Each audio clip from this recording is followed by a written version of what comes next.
Hello. It's been a couple of weeks, actually longer than a couple of weeks. I think we're pushing nearly a month now. I think since I put something up. That's because, well, basically garage sale season's over here, so the pickings get a little bit slimmer, and I have to sort of switch to other sources. I did get some things. So this is basically about 2 weeks worth of stuff, give or take.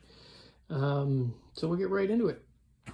Most of it probably there was thrift stores, a hit an estate sale, Facebook Marketplace, and yeah, I think a couple of antique stores too, but can't remember exactly because my memory's not that great because I'm old as dirt.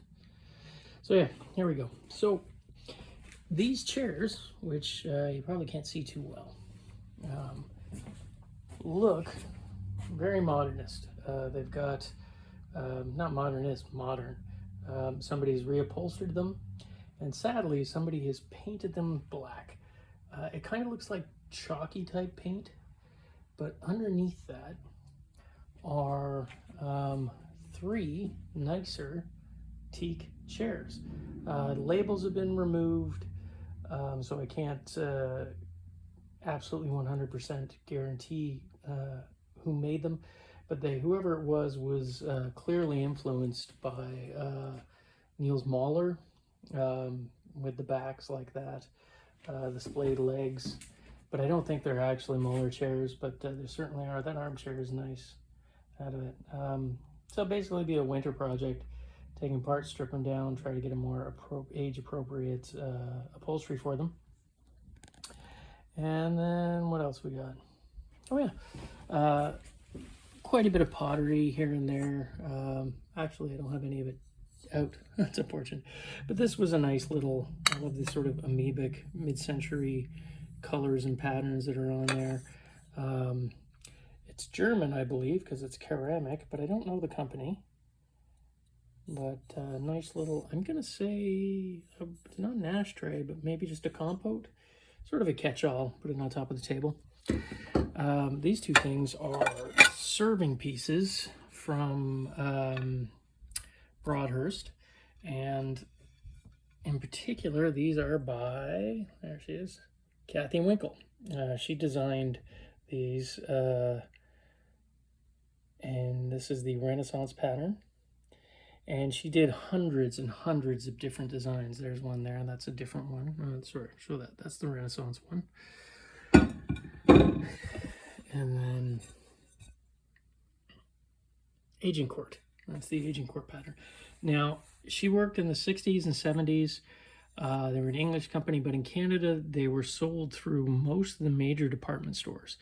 And if you are same age as me, you probably ate off these at some point in your life. Not maybe this pattern, but one of her patterns. She's well collected now. There's been at least one book out, I think maybe 2 books out about her work. And yeah, so I always try to pick up the serving pieces whenever I can, so long as they're not too expensive. And they are starting to get really pricey. I have a few sets packed away, which I'm going to have to dig out at some point. But yeah, it's really cool work. Like, look at that. Sorry about that. There you go. Really nicely done. Little glass piece. Might have been Chalet. There's no markings on it. Chalet was either etched or they had labels. The shape looks familiar to me, so I would say maybe Chalet. Not sure, but it's a nice cranberry. An earlier Rosti bowl on the bottom there. There you go, made in Denmark. But that is an earlier,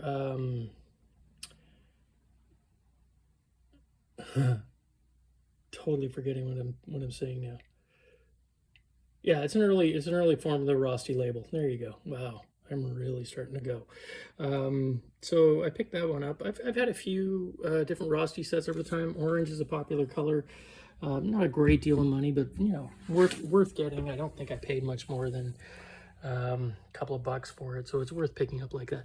These are something that is kind of neat, and I have an instant collection of them now.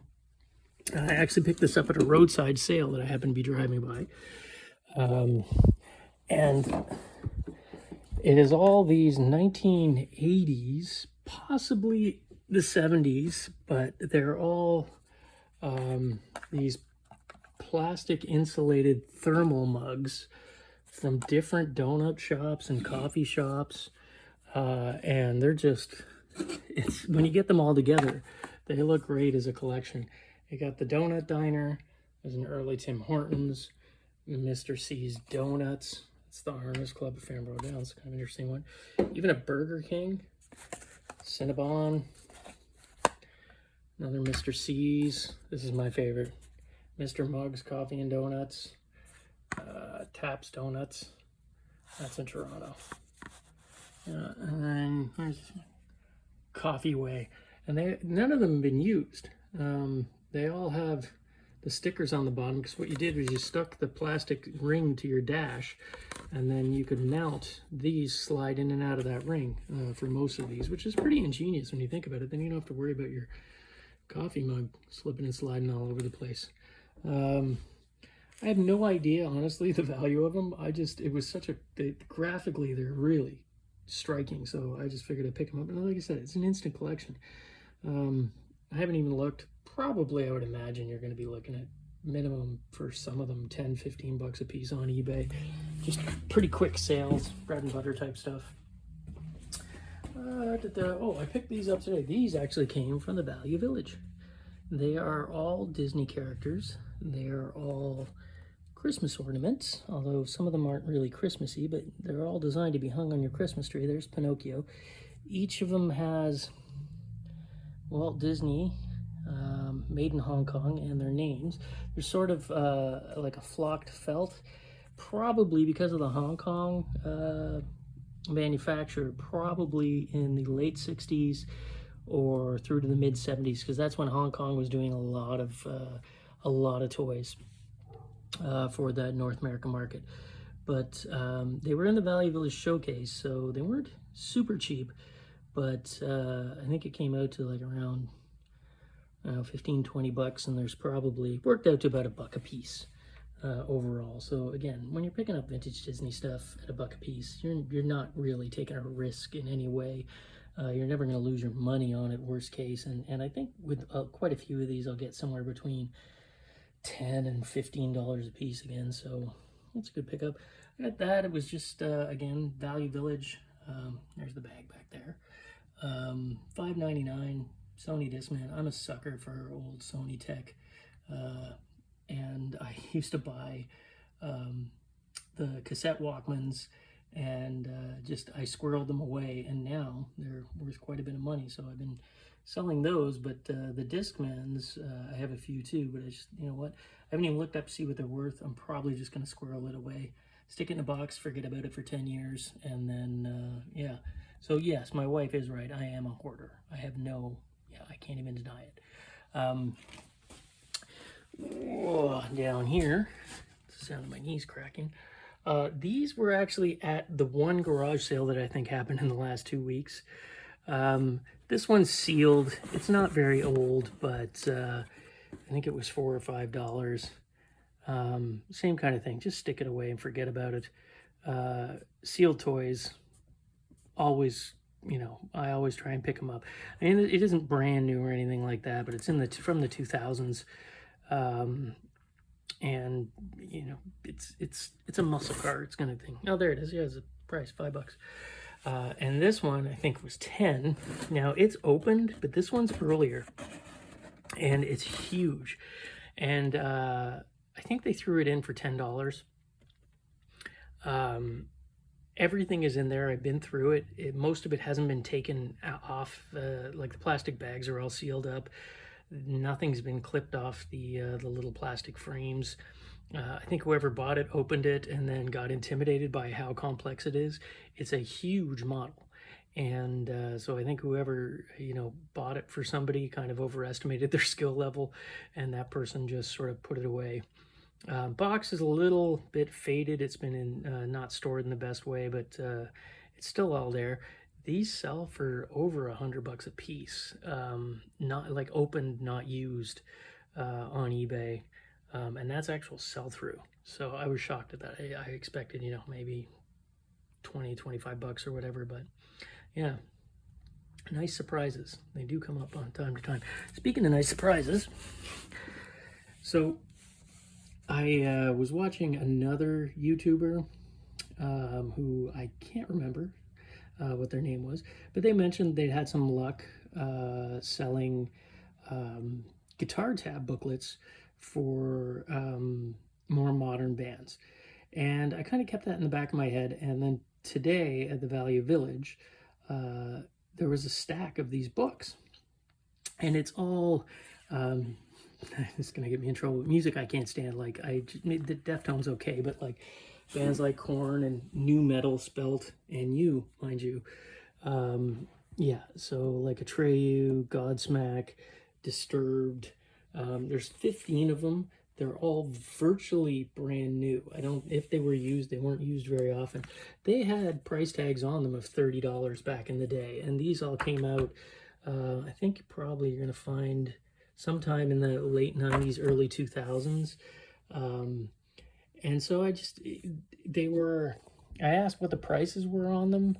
And the lady was like $1.59 each. And then the way books work at the Value Village here is for every 4 books you get a 5th one for free. So basically I got 3 for free in there. Some of these are listed at the $100 mark.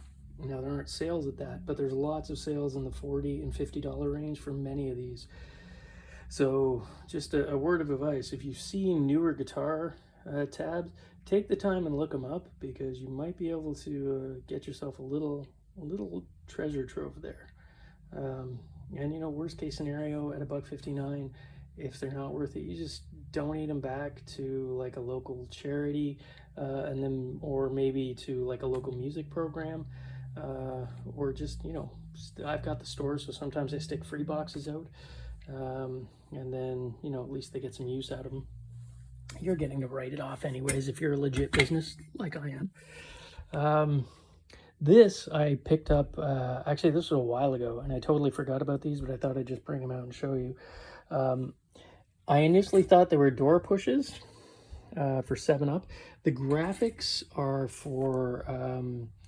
were probably done by Peter Max, who's a fairly well-known artist, American pop artist, and he did some advertising pieces for them and used this exact same sort of graphic style. And that's why I think that these were probably from that series. There's 4 of them. And again, I initially thought they were door pushes, which in the old days, when you went into the, and by the old days, I'm talking the 1970s, 60s, and 50s, when you went into the general store, the crossbar on the door was usually made of metal. And some genius decided that, hey, you know what, we could stick advertising on that. So they started making these. The early nice ones are all done in usually iron and porcelain. But although these look like that, they're not. I think what they were something to do with shelf units, just because of the mounting brackets on the side here. But even still, great graphics on those. They could be cleaned up. They're a little rusty on the backside, but they were nice. So, what else we got? I'm saving the best thing, what I think is the best thing, for last. Got these today also. I paid up for it. It was $40 for the set of these Pyrex bowls. I forget the name of the pattern now offhand. But again, in auction, that same set of 4 sold for in excess of $130 and had multiple bidders on it. And there's 4 or 5 examples of that going in there. So I paid 40 bucks. I had a discount coupon, so I'm going to more than double my money on that. So you again, when you see things like this, even if it's in the showcase, don't get scared away by a really high price. Take some time, go do some research. You can do it on your phone now. I mean, that's the beauty of it. and look up the sold comps. Don't just look at what people are asking for. Hit that show solds button so you get a good idea, especially with something like this where people are paying, you know, 130, 140, 150 plus shipping, which would probably be another $40 on top of that. When you see something like that and, you know, it's a little more than what you're comfortable paying, just make sure you're not missing out. So do that research, because, you know, I initially kind of balked at the price, walked away, did some looking, and then was like, no, that's worth picking up. So, yeah. And there's another one I just picked up that was just on a shelf. You know, I think it was like a couple of bucks. Pyrex, when it's complete with the lid, even if it's not the most desirable colors or patterns like this, where it's like the brown, which you wouldn't think is the most desirable, you're still going to be able to sell it. And for me, it's good to have stock in the store like that. Okay. I got this with the other thing that I had, which I'm saving for last, is an early Pyrene soda and acid, all copper and brass fire extinguisher. Nice thing about this one is it has the hose, original hose, although it's starting to crack, but the wood, it's old rubber. The mounting bracket, which is kind of nice, and something that a lot of people don't realize these things are supposed to come with. Probably should have loosened this. There we go. Inside, there is a little hanging bracket that you can see there. And unfortunately, it's dropped down inside, and I'm not going to dig around in there to pull it out. But there is a little bottle, and it's an early glass bottle. And it's that would have carried the caustic, the water, or no, not the water, sorry, another chemical which escapes me right now. And that, when you shook it up, that would drop down into the, oh, it would have had acid, that's right. It would have dropped down into the soda, and then that would have created foam which shot out of the hose, and, you know, would extinguish most small fires. And most times you find these, they're empty. They don't even have the bracket in there, let alone the bottle, but this one had everything in it. So yeah, I had to pick that up.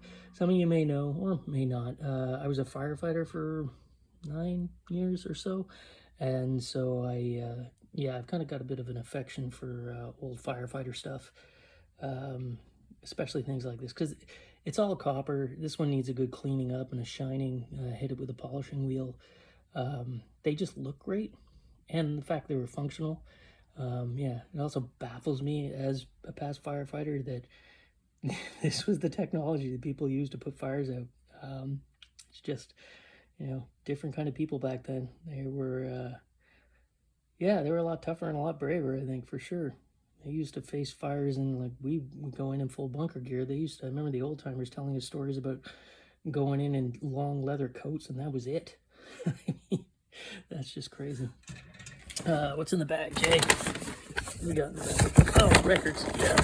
So I bought a ton of records. These are ones I picked up tonight, actually. We'll put you over here. There's nothing super special in these. These were just in the regular record bins at the Value Village. Nothing super. This was in the case. I didn't pay $19 for it. I got them to, you can talk to them and ask them to go down. It's a Stones bootleg. It's like an unreleased session with Jeff Beck and the Stones. Bootlegs are kind of tricky to sell right now. You're not allowed to sell them on Discogs, and eBay also frowns upon it, but you can get away with it sometimes. Some Everly Brothers. This is nice. The cover's a bit beat up, but I might have a nice cover kicking around somewhere because the record's in okay shape. It's a first pressing on the big gold E-label of the Doors' first album. A little bit of Dusty, some Kenny, Hank Williams. This is great. Normally these compilations aren't worth even looking at, but this one actually is pretty good. It's great music. I think it's been sampled a couple of times. Usually that's indicative of the price on Discogs, and this one's pretty good considering it's just a small Canadian company called Arc that released a lot of these no-name compilations. But the music is pretty, I mean, it's really good. Jimmy Buffett, David Learn 5. I picked up about 150 records in another collection, which I started cleaning, so I didn't even bother bringing it out. I'll be putting that up in this Just In video, probably in another, like next week, once I get them priced up and I've got them in the store. So keep an eye out for that. I will upload it to YouTube as well. We're almost at the best thing. Almost. This is really cool too. This needs some work though. I'm gonna have to probably rewire it. It's this gorgeous hanging lamp, 1950s, got the starlight pattern underneath there. It would have been above your dining table, this gorgeous saucer shape. I love the shape of it. And the thing is, it has this mechanism, which I'm not going to be able to show you. Maybe I can. No. It needs to be restrung. There's basically a string in there with a tension wire or tension string, and you could pull that up or down. So you could have it hanging up on your ceiling, and if you wanted to bring it down to, I don't know, dust on top of it, or maybe make it easier to change the bulbs, I don't know what the thought process was in that. You could do it. You could just pull it down, and then it would wind back up inside that brass ball. The problem is, with a lot of these, the string's kind of gone, and you have to take it apart and try and get the string back on again, or work on the mechanism. That may be within my skill set. I don't know. Electrically, it's all seems to be good. I've gone over it that way. But yeah, I do caution everybody, when you buy an older lamp, you know, inspect it, and then if there's anything troubling with it, take it to a professional and get them to rewire it. It doesn't cost that much, and it's just peace of mind. Usually I tell people whether it's been rewired or not, or if it's too badly gone. I don't sell them, just because I don't want anybody to end up, you know, having any issues with that sort of thing. So this one, I'm going to open it up and have a look. Worst case scenario, you get rid of the pull string system, the pulley system in there, and you've just got this great 1960s, 1950s saucer lamp with a glass shade underneath. I mean, it doesn't get better than that. That looks great. And finally, the best thing, I think, again, this is the firefighter in me. This was off Facebook Marketplace, which I live in a smaller town far away from a lot of bigger places. So Facebook Marketplace, often by the time I see something, somebody's already there picking it up. But this one I did manage to get. The guy I got it from worked on the railroads, on trains, and he said they were going to scrap it. It was in an old outbuilding, and they were just going to scrap it, so he took it home. And again, it's another extinguisher. It's an early one too. I'd never actually come across one of these before. Probably was carried on the trains, so that if there was an issue, you could, you know, run up and down the train line, hitting it with this thing. It's got a carrying strap, although it would have weighed a ton. And same kind of thing. I don't know what it is. What's vaporizing liquid fire extinguisher? Carbon tetrachloride. Yeah, so same kind of thing. There's probably 2 different chemicals in either of these bins.